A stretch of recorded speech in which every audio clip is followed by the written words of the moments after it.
And another thing I think I should mention for you guys is there are two ways in which you can do this. Before you draw your surplice neck, you can decide to move the shoulder dart to the waist first. That way it will make it bigger, so it will look something like this. I want to widen my Tibetan, don't do it though. Don't.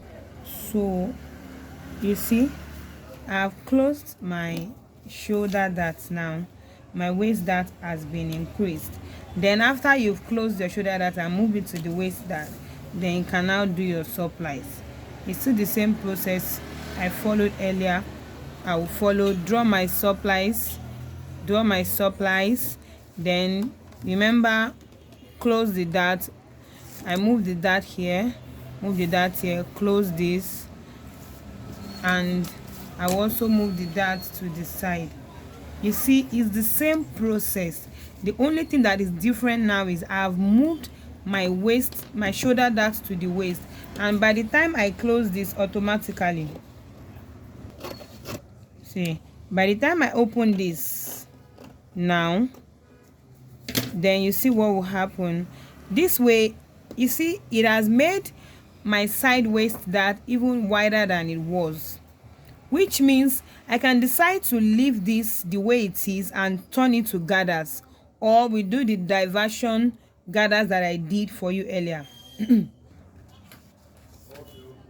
Okay, so you see, this is the new size of the side waist.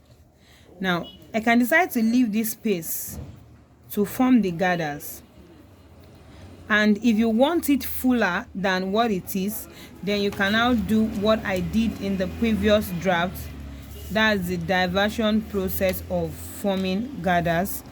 Then move it, bring it a little down, then I cut it. I want to make it fuller than what it is. Then you are going to open it more. Do you see? But if you would ask me, I would say that since you already have something as much as what you have now, you don't need to open this again because it's actually full enough. But you want your gather to be quite a lot, then you can do this method. Do you see? Now let's just go through it very quickly. I close the shoulder dart, bring it to the waist, then I widen the waist dart, bring it to the side, which is what we have here. Hope you understand. Thank you.